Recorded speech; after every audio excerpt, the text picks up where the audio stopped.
तो नमस्कार दर्शक मित्रों, स्वागत है तमारू अमारी आ यूट्यूब चैनल में। तो मित्रों, गौण सेवा पसंदगी मंडल द्वारा है ते नवी भर्ती जे जाहरात है बहार पाडवामां आवी छे। आ भर्ती मित्रों है संशोधन अने आंकड़ा मददनीश माटेनी भर्ती है ने कुल जग्या है 188 जग्या है ते रहेली है। लायकात आमां स्नातक अने अनुस्नातक है जे पण होय ते चाले ते रीतना छे आमां मागवामां आवेली छे। छेल्ली तारीख मित्रों बात करिए तो 16/1/2024 है त्यानी फॉर्म भरवानी छेल्ली तारीख रहेली है। तो मित्रों, आ भर्ती विषे संपूर्ण माहिती जोती होय तो आ विडियो ने से पूरेपूरो अवश्य जोजो। आ विडियो में आपणे छे संपूर्ण डिटेल में छे आनी माहिती जोवाना छे। तो शुरुआत करिए। तो मित्रों, अहीं तमे जोई शको छो गौण सेवा पसंदगी मंडल द्वारा ऑफिशियल आ नोटिफिकेशन जाहिर करवामां आव्युं छे, जेमां छे ते 2/1/2024 थी लईने 16/1/2024 सुधी तमे छे आना ऑनलाइन फॉर्म है ओजसनी वेबसाइट परथी भरी शकशो। ओजसनी वेबसाइट आपेली है ojas.gujarat.gov.in। आ वेबसाइट पर जईने तमे छे फॉर्म भरी शकशो। त्यारबाद तो आमां जग्यानी वात करिए तो आमां जग्या छे टोटल 188 जग्या रहेली है, जेमां 99 जे छे ते छे संशोधन मददनीशनी अने छे आंकड़ा मददनीशनी 89 जग्याओ रहेली है। आ उपरांत छे तमे अहीं केटेगरी वाइज छे अलग अलग जग्याओ पण छे ते जोई शको छो। त्यारबाद आगळ वात करिए तो भर्ती में पगार धोरण केटलो आपवामां आवशे। तो मित्रों, अहीं तमे जोई शको छो कि आंकड़ाशास्त्र अने अर्थशास्त्रनी कचेरी गांधीनगरनी आ भर्ती है, जेमां संशोधन मददनीश वर्ग 3 नी छे तेमां छे प्रथम 5 वर्ष माटे छे फिक्स पगार 49,600 जेटलो छे आपवामां आवशे। अने बीजुं छे आंकड़ानी मददनीश वर्ग 3 नी जेमां छे 40,800 रुपया छे ते प्रथम 5 वर्ष माटे फिक्स पगार पर भर्ती करवामां आवशे। उपरांत राष्ट्रीयता अहीं मित्रों छे भारतनो नागरिक होवो जोईए तेवुं मित्रों छे राष्ट्रीयता अहीं छे दर्शाववामां आवी छे। त्यारबाद आगळ वात करिए तो आमां शैक्षणिक लायकात अने वय मर्यादा केटली होवी जोईए। तो मित्रों, अहीं संशोधन मददनीश अने वर्ग 3 अने आंकड़ा मददनीश वर्ग 3 माटे छे 16/1/2024 ना रोज उमेदवारनी जे उमर छे 18 वर्षथी लईने जे 37 वर्षथी वधु ना होवी जोईए, एटले के 18 थी लईने 37 वर्षनी वचमां तेनी छे उमर मर्यादा होवी जोईए। शैक्षणिक लायकातनी वात करिए तो कोईपण शैक्षणिक संस्थामांथी मुख्य विषय तरीके आंकड़ाशास्त्र अथवा तो एप्लाइड आंकड़ाशास्त्र अथवा तो गणितीय आंकड़ाशास्त्र, अर्थशास्त्र अथवा तो एप्लाइड अर्थशास्त्र, वाणिज्य अर्थव्यवस्था अथवा तो इकोनोमेट्रिक्स अथवा तो गणितशास्त्र अथवा तो वाणिज्य आंकड़ाशास्त्र जे करेलू होवू जोईए।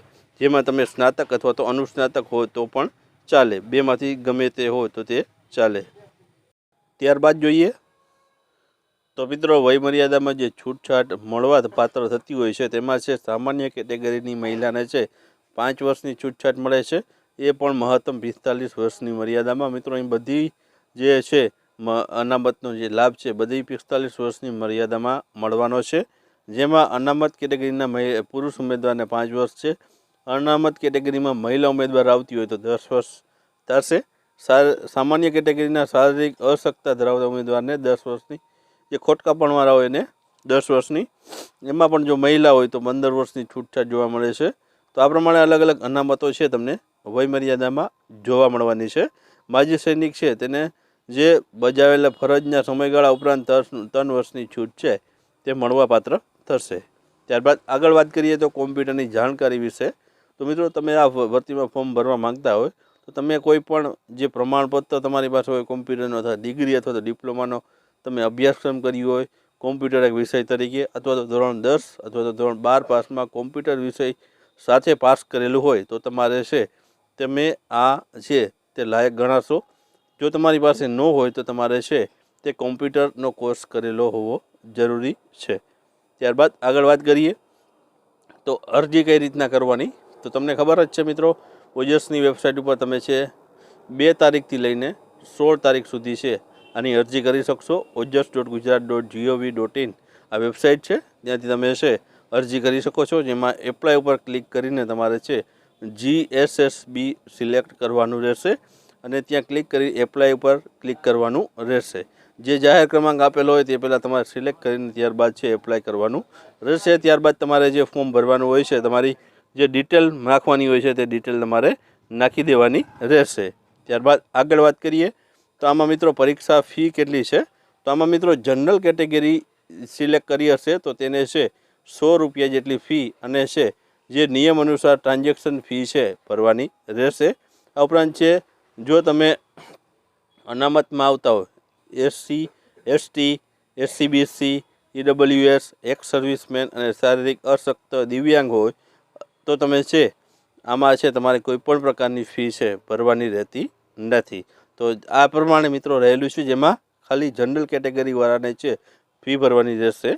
ત્યારબાદ પરીક્ષા પદ્ધતિ કઈ રીતના છે? તો આમાં MCQ કોમ્પ્યુટર બેઝ જે રિક્રુટમેન્ટ ટેસ્ટ લેવામાં આવશે, જે હાલમાં નવી આવી છે, જે કોમ્પ્યુટર પર પરીક્ષા છે તમારી સ્પર્ધાત્મક પરીક્ષા લેવામાં આવશે, જેમાં પાર્ટ A અને પાર્ટ B બે ભાગમાં લેવામાં આવશે. બે અલગ અલગ સેક્શન આપશે, પાર્ટ A અને પાર્ટ B. પાર્ટ A નો જો મિત્રો સિલેબસ જોઈએ તો તેમાં તાર્કિક કસોટી અને ડેટા ઇન્ટરપ્રિટેશન છે, તો તેમાં છે 30 જે ગુણ છે. ભાઈ ગાણિતિક કસોટીના પણ 30 ગુણ છે, ટોટલ 60 ગુણનું પાર્ટ A રહેશે. પાર્ટ B ની વાત કરીએ તો તેમાં ભારતનું બંધારણ છે, વર્તમાન પ્રવાહો છે, ગુજરાતી અને અંગ્રેજી કોમ્પ્રિહેન્શન રહેલી છે, જેના 30 ગુણ રહેલા છે. ત્યારબાદ આગળ વાત કરીએ તો બીજું છે તેમાં સંબંધિત વિષય અને તેને ઉપયોગી લગતા પ્રશ્નો છે 120 ગુણના પૂછવામાં આવશે. ટોટલ 150 ગુણનું આ મિત્રો છે તે બીજો પાર્ટ રહેશે. આ પ્રમાણે પાર્ટ A 60 અને પાર્ટ B 150 માર્કનો રહેશે. ત્યારબાદ આગળ વાત કરીએ તો આમાં છે મિત્રો તમે જોયું તે મુજબ પાર્ટ B 150 અને પાર્ટ A 60 પ્રશ્નોનો રહેશે. 210 પ્રશ્નો પૂછવામાં આવશે તમને. 3 કલાકનો સમયગાળો અને 180 મિનિટ જેટલો સમય તે થાય છે. આ પ્રમાણે તમારે છે તે સમયગાળો તમને આપવામાં આવશે. અહીં મિત્રો છે પાર્ટ Aમાં તમારે ઓછામાં ઓછા 40% અને પાર્ટ Bમાં 40%. આમાં તમારે પાર્ટ Aમાં જે ન્યૂનતમ ગુણવત્તા ધોરણ 40% છે અને પાર્ટ Bમાં તે પણ 40% રાખવામાં આવ્યું છે. 40% કરતાં ઓછા માર્ક હોય તો ન્યૂનતમ ગુણવત્તાના ધોરણ કોઈ સંજોગોમાં છે નક્કી કરી શકાશે નહીં. આ પ્રમાણે 40% માર્ક છે તમારે મેળવવાના રહેશે. ત્યારબાદ પરીક્ષા જે છે પસંદગીની જે પ્રક્રિયા છે કઈ રીતના કરવામાં આવે છે? તો ઉમેદવારે સ્પર્ધાત્મક પરીક્ષામાં મેળવેલા ગુણના મેરિટ્સના આધારે કેટેગરી વાઇઝ ભરવાની થતી વિગતોને ધ્યાનમાં લઈ અને છે તે જોગવાઈઓ ધ્યાનમાં લઈ પસંદગી યાદી તૈયાર કરવામાં આવશે. અને આ જાહેરાતમાં 2 અલગ સર્વગની સંયુક્ત જાહેરાત આપવામાં હોવાથી પ્રતીક્ષા યાદી બનાવવાની રહેશે નહીં. તો મિત્રો સ્પર્ધાત્મક પરીક્ષામાં તમે જે ગુણ મેળવ્યા હશે તેના આધારે મેરિટ બનશે અને તેના આધારે છે તમારી છે નિમણૂક કરવામાં આવશે. તો આ પ્રમાણે ભરતી બહાર પાડવામાં આવી છે.